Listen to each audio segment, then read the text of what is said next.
Assalamualaikum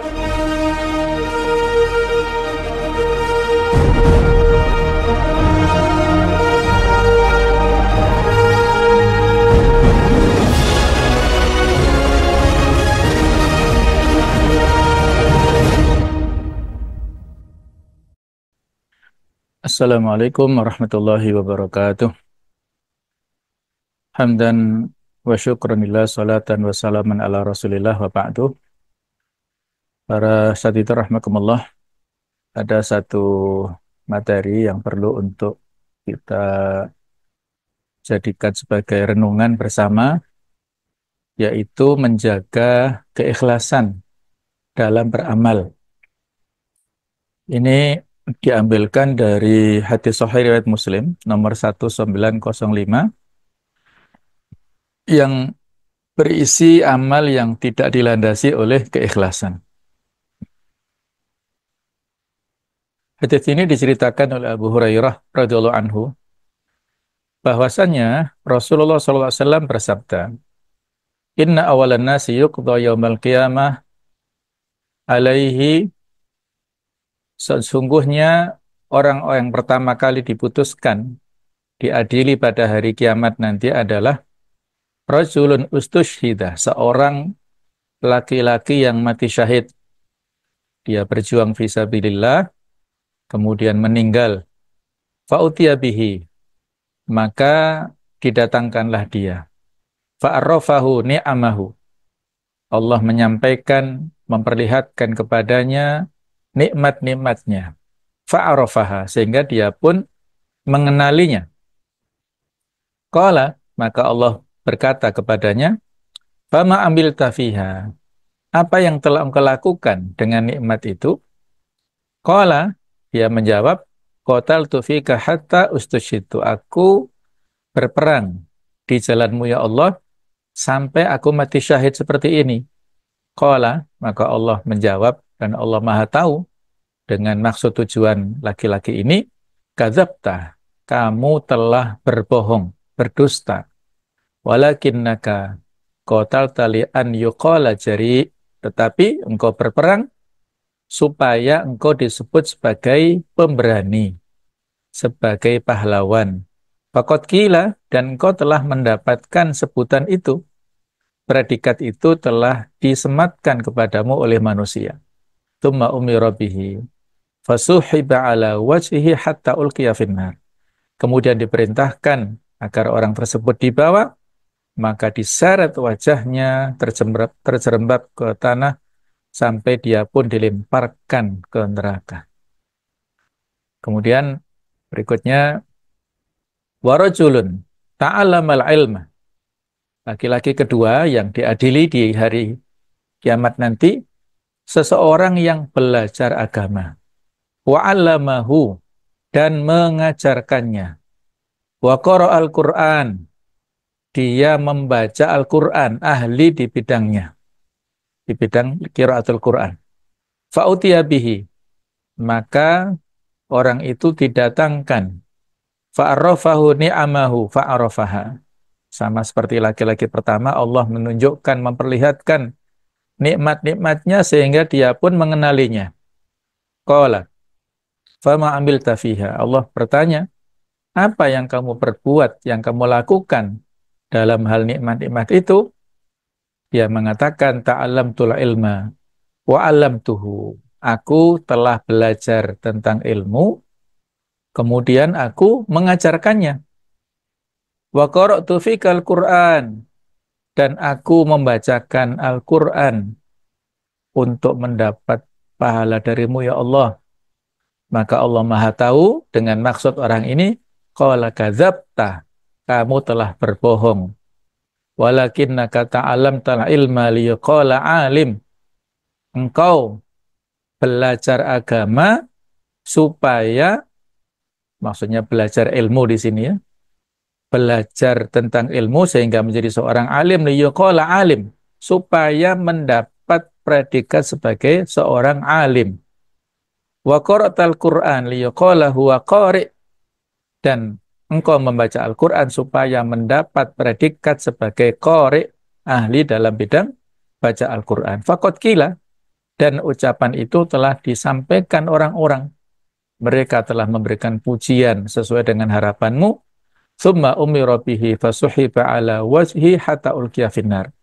Kemudian diperintahkan agar orang tersebut dibawa, maka dia pun diseret wajahnya dan dilemparkan ke neraka. Waliyadzubillah. Yang ketiga, warajulun wasa'allahu alaihi.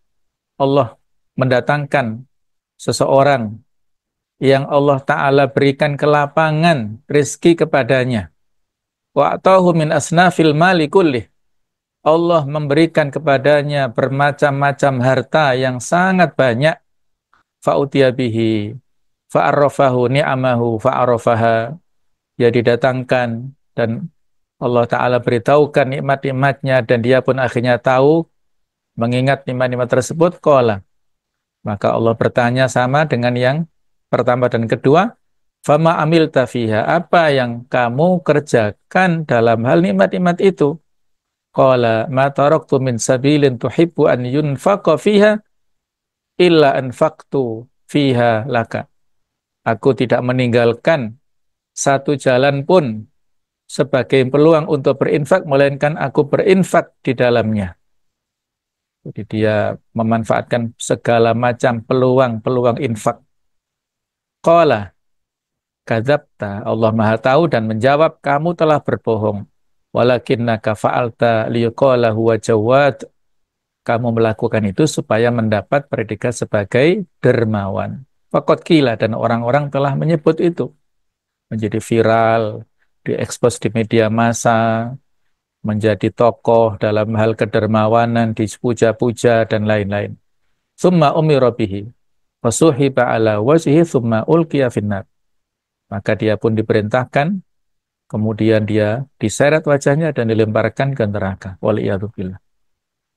Inilah hadis sahih riwayat Muslim yang menjadi peringatan bagi kita semuanya, ya. Bahwasanya tiga orang yang disebutkan di dalam hadis ini telah melakukan amal-amal prestisius, amal-amal yang terbaik. Jihad fisabilillah itu adalah dirwatu sanamil Islam, puncak daripada amal Islami.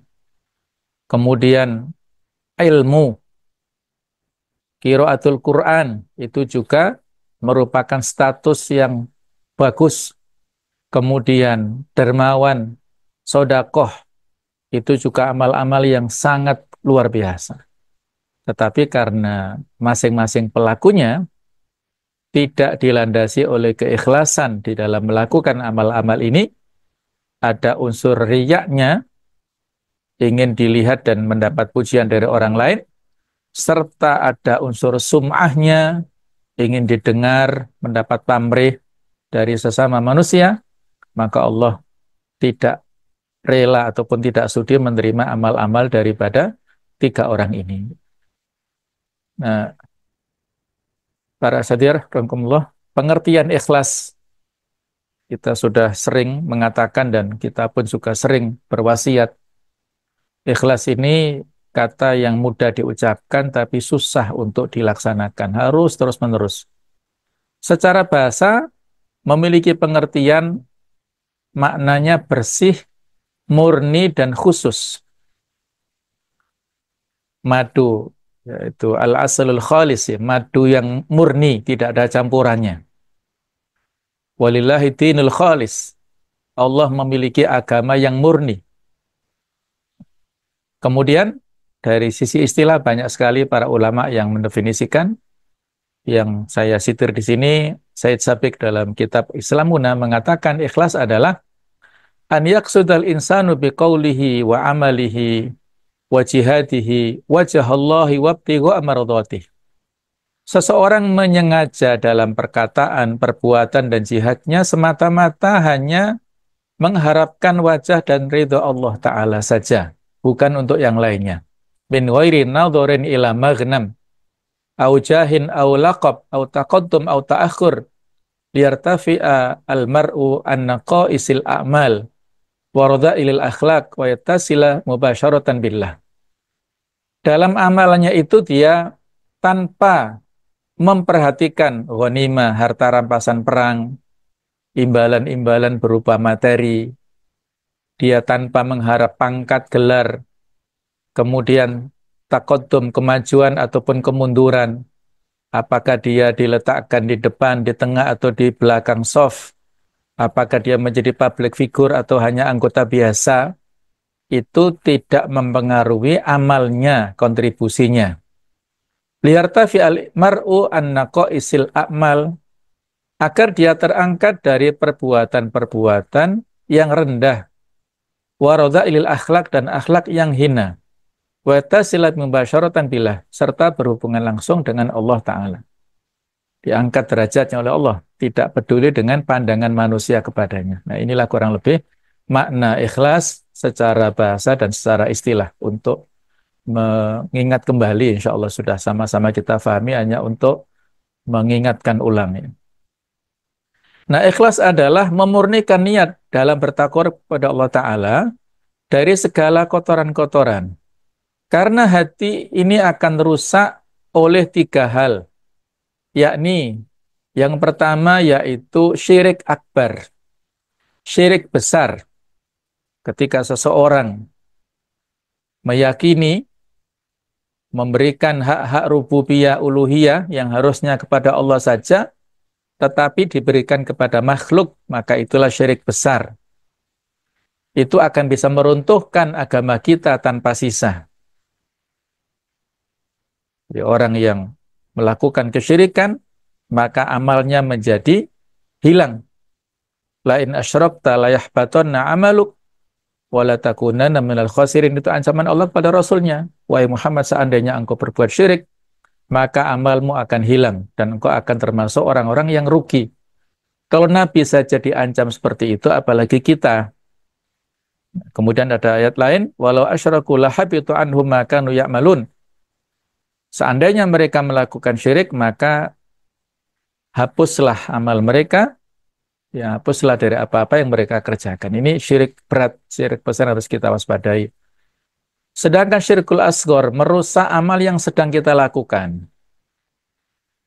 Jadi dia riya, maka di dalam aktivitas amalnya tersebut yang dilakukan, kalau dia sholat dengan riya, sholat 5 waktu misalnya, yang 2 dilakukan riya, sedangkan yang 3 ikhlas, maka yang diterima yang 3 itu.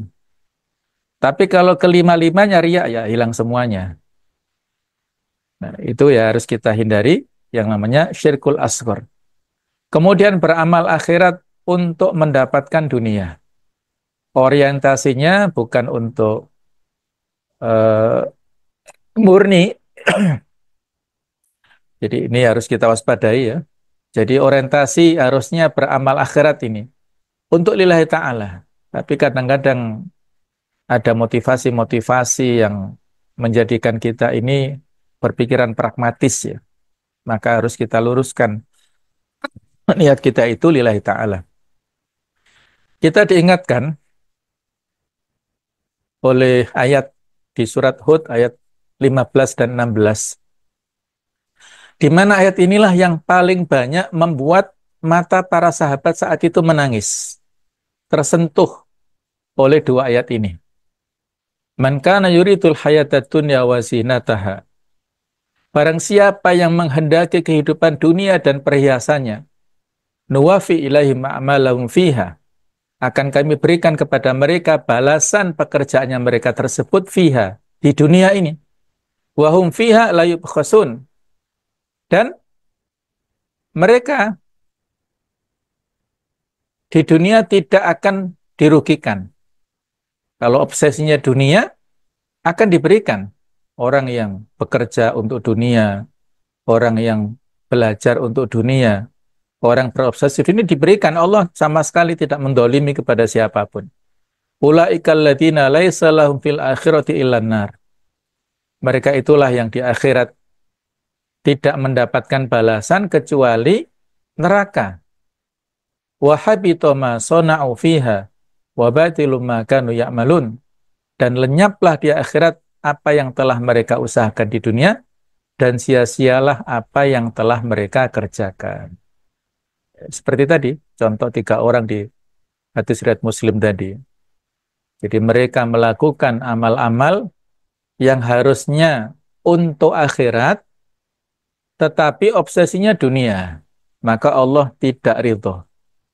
Allah disebut aghna syuraka. Allah paling tidak butuh kepada pembanding, kepada orang makhluk-makhluknya. Allah maha pencemburu. Allah tidak ingin diduakan dalam hal beribadah. Kalau ada makhluk yang ingin dalam ibadahnya untuk manusia, Allah tidak mau menerimanya. Inilah peringatan yang keras ya dari Allah Ta'ala kepada kita semuanya yang kalau dulu generasi para sahabat yang luar biasa dalam hal sensitivitas hatinya itu. Kalau kita mungkin tidak paham atau kita yang merasa aman-aman sehingga kita biasa pada saat membaca ayat seperti ini. Kemudian ada nasihat yang sangat bagus dari Ibnu Qayyim al-Jauziyah tentang pengertian batasan ikhlas. Al-ikhlas an la tatluba ala amalika syahidan ghairallah wala mujazian siwahu. Definisi ikhlas itu adalah engkau tidak mencari saksi atas amal ibadahmu selain Allah. Dan juga engkau tidak mencari yang membalas amal ibadahmu selain Dia.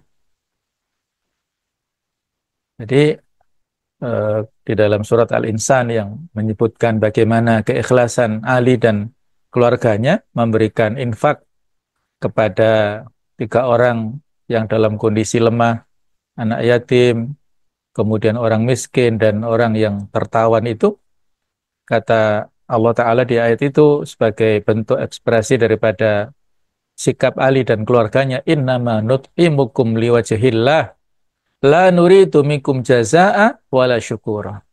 Kami memberikan makan kepada kalian itu lillah, untuk Allah. La nuridu minkum jazaa'a, tidak mengharapkan dari kalian jazaa'a, balasan, wala syukura ataupun ucapan terima kasih.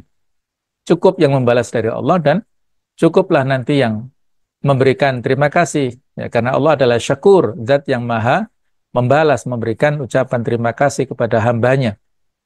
Jadi ini definisi ikhlas dari Ibnu Qayyim yang kalau seseorang ya masih mengharapkan saksi orang lain dari amal perbuatannya, hati-hati, berarti dia masih ada unsur-unsur pamrihnya.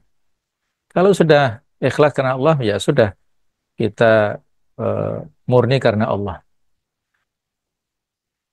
Nah, di antara upaya untuk meraih ikhlas dalam beribadah, yaitu sebagaimana yang dikatakan oleh Al-Hafidz Falas rahimahullah, berkata, kanu yastahibbuna an yakuna lirrajuli khabi'ah min amalin salih la ta'lamu biha zaujatuhu wala ghairuha.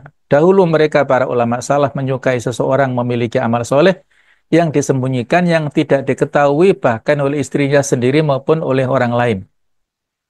Bahkan digambarkan ada ulama yang sangat halus hatinya, takut kepada Allah Ta'ala, setiap malamnya dia menangis kepada Allah Ta'ala padahal dia tidur satu bantal dengan istrinya. Nggak tahu disebutkan, nggak ada namanya, ya mungkin perawi sendiri, yaitu kalau tidak salah Muhammad bin Wasi yang menyampaikan itu.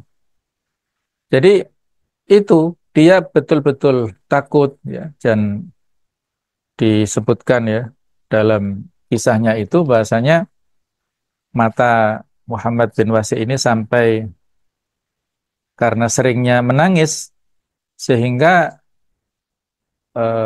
air matanya tersebut saking banyaknya membuat matanya menjadi ya semacam cedera, dan ketika didatangkan tabib, ya, tabib ini memberikan pesan bahasanya ya harus dikurangi ya menangisnya, maka dia pun tidak mau karena justru disitulah dia mendapatkan ketenangan hatinya ya. Walaupun sebelumnya dia evaluasi karena pernah mengikuti sebuah peperangan dan dia menginginkan hatinya kambing ya makan, ya mungkin ya, terobsesi lah, dan akhirnya Allah memberikan betul, dia dapat ghanimah berupa kambing, kemudian disembelih dan diperintahkan kepada, dia minta tolong kepada kawannya memanggang ya obsesinya tersebut, hatinya kambing, kemudian dia tertidur dan dalam tidurnya bermimpi ketemu dengan malaikat yang mencatat di antara tentara-tentara yang ikut perang.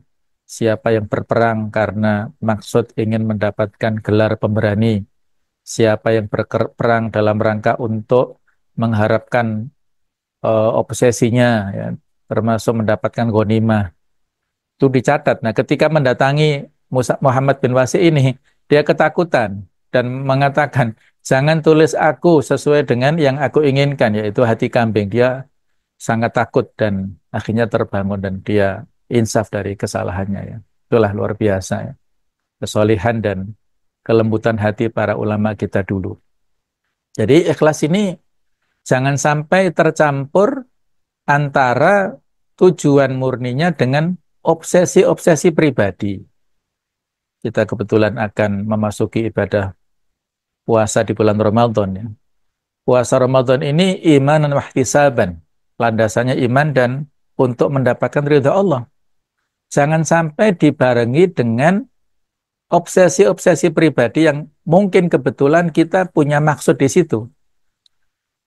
Jadi kalau dulu konteksnya jihad, ada orang-orang yang memang hobinya berjihad, passionnya di dalam fisik. Nah, hati-hati antara memenuhi panggilan Allah Ta'ala dalam berjihad dengan mengalokasikan ataupun memenuhi keinginannya dalam bentuk alokasi kesehatan fisiknya tadi. Ya, memang passionnya di situ, hobinya memang kekerasan dalam hal fisik, hobinya memukul, hobinya ini terus disuruh jihad kesenangan. Nah, itu hati-hati bisa merusak niatnya. Begitu pula puasa, kalau orang berpuasa dengan maksud supaya dia lebih sehat, supaya dia lebih misalnya lebih ramping ya untuk diet, itu nggak boleh. Jadi sehat ataupun diet walaupun hadisnya dhaif ya, sumutasihu itu, tapi kan dari sisi medis sudah dibuktikan dengan puasa itu semakin sehat. Itu kan hikmah atau faedah. Jangan sampai faedah atau hikmah itu dijadikan sebagai niat. Ini kan menjadi salah. Niat itu tujuan awal yang murni untuk melakukan ibadah-ibadah tertentu. Kalaupun ada faedah-faedah hikmah yang mengandung konsekuensi di situ, itu semata-mata semacam bonus dari Allah Ta'ala. Allah yang memberikan bonusnya, hikmahnya kepada kita. Nah, jadi jangan jadikan bonus sebagai bentuk tujuan atau niat itu. Dan kemudian yang terakhir tentang tanda-tanda keikhlasan, banyak sekali di antaranya 3 poin yang disampaikan Tunun rahimahullah. Tanda ikhlas ada 3, yaitu tidak ada bedanya bagi seseorang antara ia dipuji atau dicela oleh orang lain atas amalnya. Dia mendapatkan apresiasi atau mungkin mendapatkan pembulian dari amalnya, dia tidak peduli. Yang penting dia yakini bahwa amal ini adalah amal yang masyru', amal yang legal. Kalau dalam ibadah dia sudah ikhlas dan dia sudah ikut sunnah. Kalau dalam hal amal-amal non ibadah ya itu amal soleh dan niatnya memang ikhlas, tidak peduli. Yang penting dia itu bagus amalnya. Jadi apakah ada yang menghina ataukah yang memuji, nggak peduli. Dia teruskan. Yang berikutnya tidak menghiraukan pandangan manusia atas amalnya dan mengharap pahalanya dari amal yang ia kerjakan itu di akhirat, bukan untuk di dunia ini, ya. Jadi inilah yang harus kita jadikan sebagai obsesi, ya. Kata Ali bin Abi Thalib dalam sebuah nasihatnya, ya, yang sangat bagus kepada kita semuanya untuk mengingatkan betapa kita hidup di dunia ini sangat sebentar dan pentingnya kita menjaga amal-amal kita untuk kepentingan nanti di akhirat. Ya, beliau katakan, irtahalatid dunya mudbirah. Datang dunia beranjak pergi, sedangkan akhirat beranjak datang. Wartahalatil akhirah muqbilah. Jadi irtahalatid dunya mudbirah, wartahalatil akhirah muqbilah. Dunia beranjak pergi, sedangkan akhirat beranjak datang. Walikulli wahidatin minhuma banun. Setiap masing-masing, baik itu dunia ataupun akhirat, punya, ya dalam tanda kutip, anak-anak lah. Punya para loyalisnya. Fakunu min abna'il akhirah. Jadilah kalian sebagai anak-anak akhirat, loyalis akhirat, wala takunu min abna'id dunya. Jangan menjadi anak-anak dunia. Fa innal yauma amalun wala hisab. Sesungguhnya hari ini di dunia itu isinya perbuatan tanpa ada perhitungan. Tidak ada hisab di sini. Bahwa dan hisabun wala amal. Sedangkan nanti di akhirat yang ada itu hanya perhitungan, tidak ada kesempatan lagi beramal. Ini diceritakan oleh Imam Bukhari. Kemudian dari hikmah tersebut, para hukama menyampaikan yang disebutkan di dalam Fathul Bari, ad-dunya mudbirah wal akhiratu muqbilah. Dunia itu akan pergi dan akhirat itu akan datang. Fa'ajabun liman yukbilu alal mudbirah wa yudbiru anil muqbilah. Maka mengherankan ada orang yang menyambut pada yang berlalu, sedangkan dia meninggalkan apa yang datang. Yang akan berlalu, yang lewat justru dikejar-kejar, yang akan datang malah ditinggalkan. Nah, itulah logika yang berbalik yang dimiliki oleh manusia. Kalau dia berobsesi untuk dunia, berarti mengharapkan sesuatu yang akan hilang, yang akan binasa, tidak akan abadi. Mudah-mudahan dengan nasihat ini bisa menjadi pengingat bagi kita semuanya untuk senantiasa mengikhlaskan dalam setiap aktivitas kita, karena amal-amal kita tidak berarti kalau tidak ada keikhlasan. Alladzi khalaqal mauta wal hayata liyabluwakum ayyukum ahsanu amala. Allah yang telah menciptakan kematian dan kehidupan untuk memberikan ujian pada kita, siapa di antara manusia yang terbaik amalannya. Allah tidak mengatakan aksaru amala, yang terbanyak, tetapi yang terbaik, yang berkualitas. Yang kata Khudail bin Iyad, yang dimaksud ahsanu amala, amal terbaik adalah akhlasuhu wa aswabuhu, yang paling ikhlas dalam hal niatnya dan yang paling benar dalam hal kaitannya dengan pelaksanaannya yang sesuai dengan sunnah. Mudah-mudahan Allah Ta'ala menerima amal-amal kita dan menjadikan kita bahagia dunia akhirat. Aku qouli astaghfirullah innahu ghafurur rahim. Wassalamualaikum warahmatullahi wabarakatuh.